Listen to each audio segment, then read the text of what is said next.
어제 밤에 오늘 새벽에 12시 조금 넘어서 문자가 들어왔어요. 15분만 하라고 문자가 들어왔어요.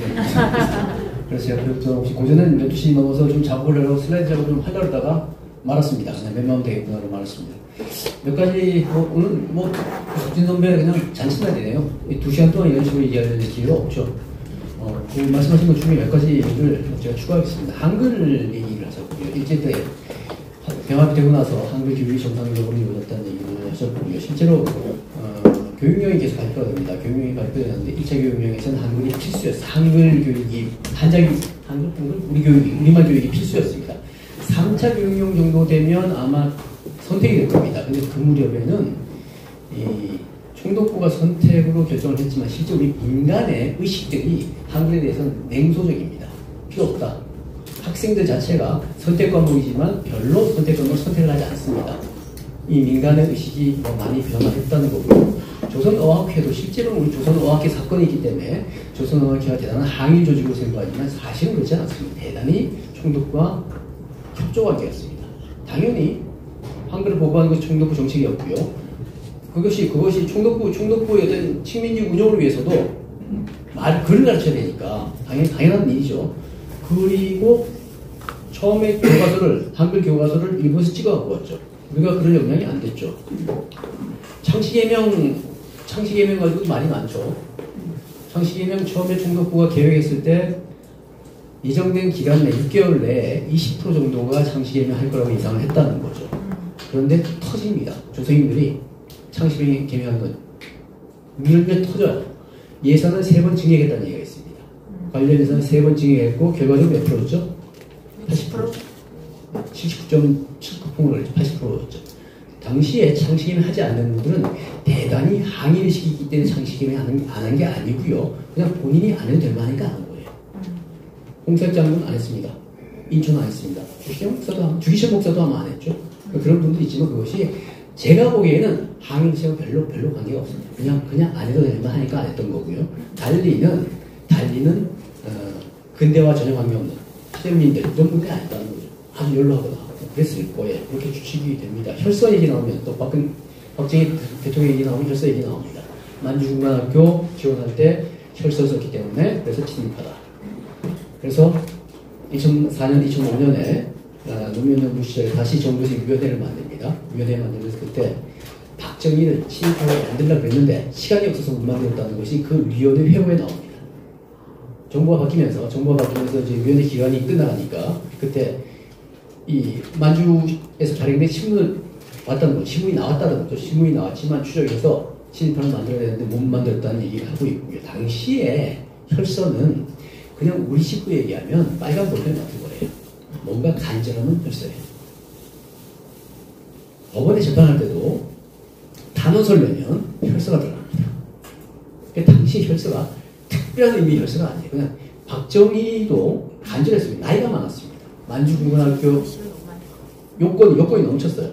요건이 넘쳤으니까 벌써 썼던 거고요. 또 한쪽에서는 만주군고등학교 이거 파렴치한 괴뢰 조직이다 얘기하는데 천만의 말씀이에요. 만주국은 만들어진 국가죠.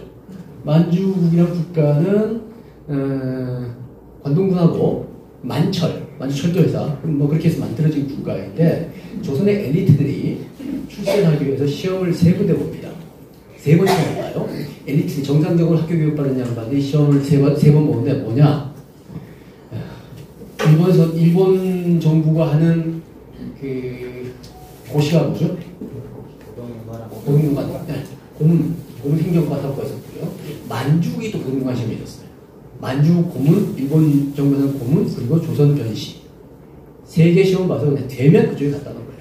만주 인맥이 만들어지죠. 최규하 대통령 비롯해서 만주 인맥이 좀 만들어지죠. 만주국이 우리에서 괴뢰국가라고 얘기하는데 꽤 많은 국가로부터 인정을 받은 국가입니다. 우리 인정하고 다릅니다. 우리 인정은 심지어 중국도 인정을 하지 않았지만 만주국은 그렇지 않습니다. 국제적인 위상이 있었습니다. 국제적인 위상이 있다가 1차 세계대전 나고 그 다음에 일본이 공격을 받으니까 나오고 그렇게 되는 거죠.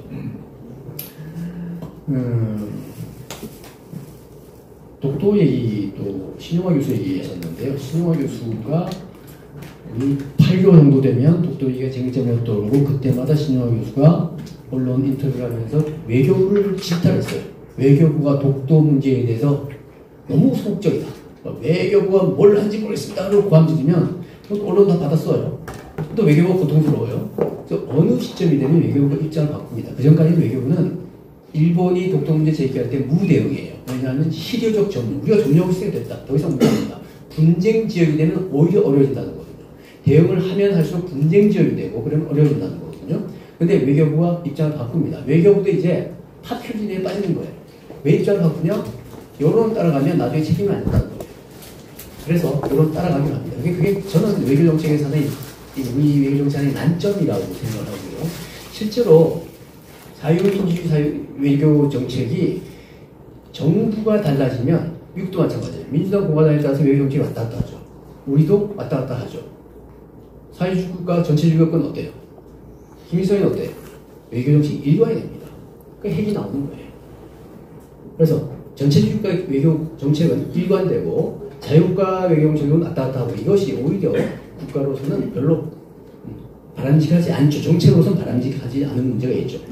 독도 문제는 우리가 쭉 일관할 수가 있었는데 신용화 투자이 떠들면서 오히려 좀 망가지는 면이 있습니다. 독도는 사실상 시마네현이 독도 가지고 다케시마 나를 정하고요. 다케시마 나를 정하니까 그거 가지고 우리 정부와 또 대응을 하고 있는데 실제로 시마네현은 일본에서 재정 자립도가 가장 떨어진 현입니다. 그래서 다케시마의 나라 같은 거 정하고 그걸 떠들어서 좀 쇼업해가지고 그걸 중앙정부에서 돈 좀 뜯어낸다. 그거였다는 거죠. 그 정도의 목적인데 그걸 가지고 우리가 중앙정부 차원에서 대응을 하니까 시마네현은 더 신나는 거죠. 그런 얘기를 당시 국제적으로 문통한 어떤 국제재판관님이 그런 얘기를 하시는 걸 제가 들었습니다. 사회가 계속 앞으로 나가지 못하는 건 이른바 친일파 시비죠. 친일파 시비에서 저는 이인 초대 법무장관의 입장이 정확하다고 보고 있고요. 이인 초대 법무장관은 이른바 항일 변호사 3인방 중에 하나입니다. 이인 변호사, 허헌 변호사, 김병로 변호사. 김병로 변호사는 누가 되죠? 초대 대법원장이 되죠. 허헌 변호사는 북으로 갑니다. 김일성 대학 총장이 됐습니다. 김일성 대학 총장 시절에 6.25 때 대동강에서 이 양반이 익사합니다. 전투와는 관계없이요.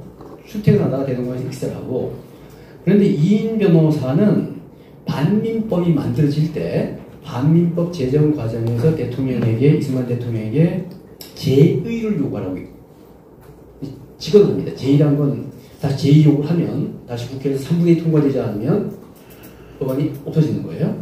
제의 요구를 했는데 당시에 정부가 입장이 양국법하고 맞물려 있어가지고 이걸 제의를 요구하게 되면 뭔가 정치적으로 좀 입장이 곤란한 입장이었어요.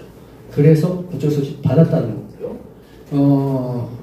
그리고 이 격전이 벌어지죠. 경찰 세력, 기존의 경찰 세력과 이 반민특위 세력과 격전이 벌어지죠. 이 과정에서 서로 간에 뭐 체포하고 난리가 나는데 이인 변호사 초대 법무장관이 법무장관 그만두고 종로구에 출마를 합니다. 그때 아마 작년 유보선인가요?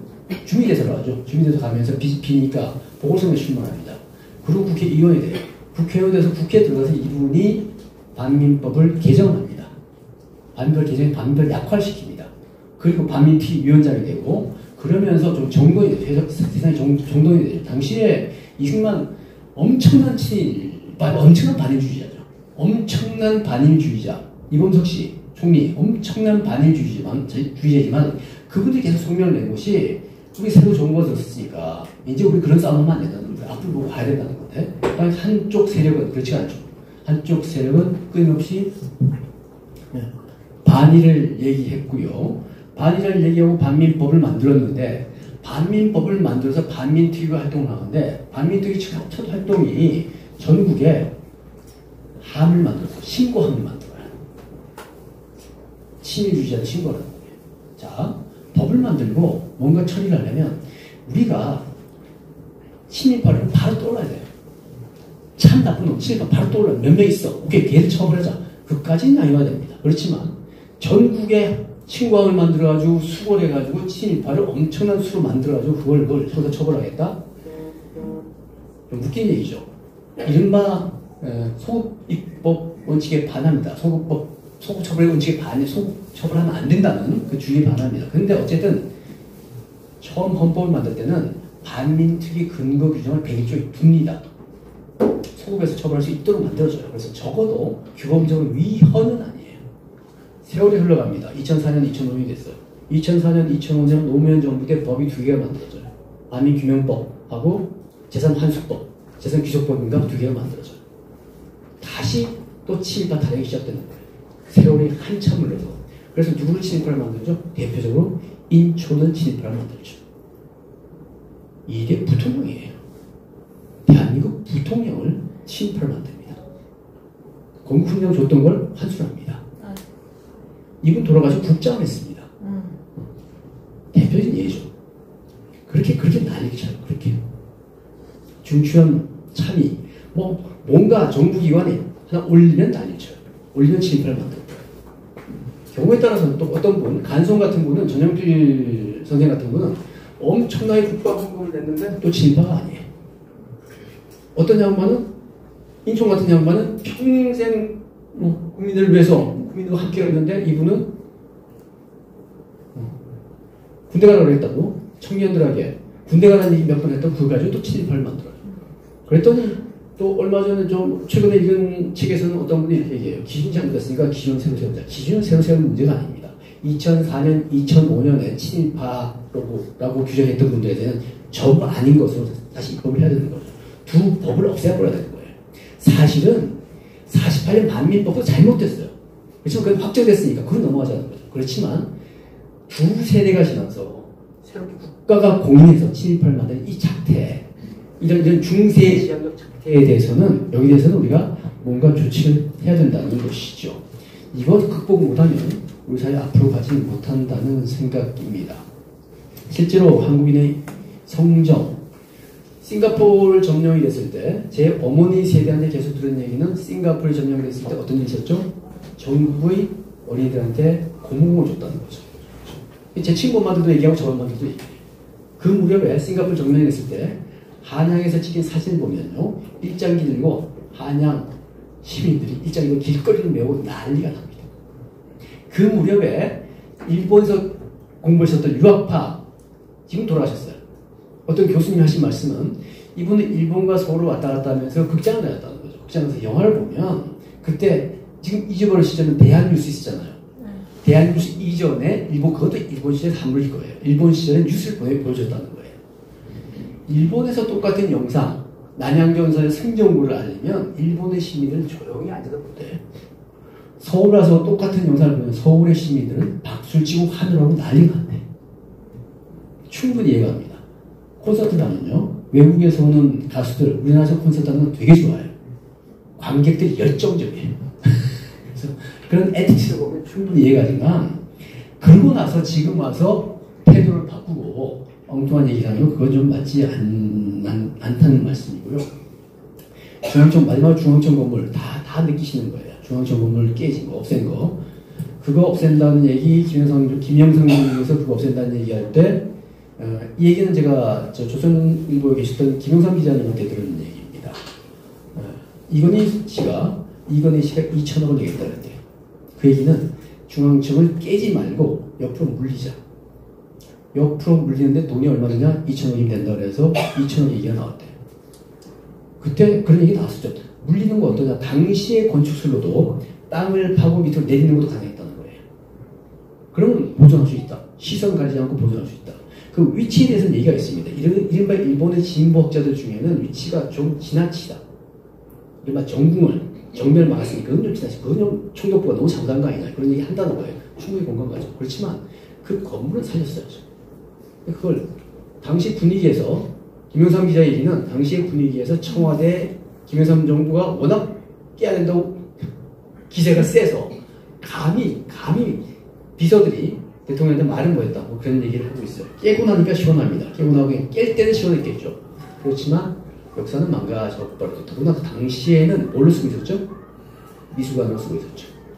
미술관으로 수정 레노베이션 하기 위해서 그때 아마 200억 정도 왔다 갔다 하는 돈을 썼다고 얘기하고, 그리고 미술관으로 쓰고 얼마 안 돼서 김영삼 정부가 그걸 없애버렸어요. 동양 최대의 건물이었습니다.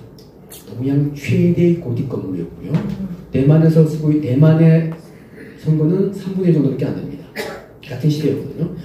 대만은 3분의 1 정도인데 대만 지금 행정으로 쓰고 있습니다. 어느 쪽이 과연 잘하고 있는 걸까요? 그런 질문들. 예. 15분 정도 됐죠? 네. 네, 감사합니다. 아이고.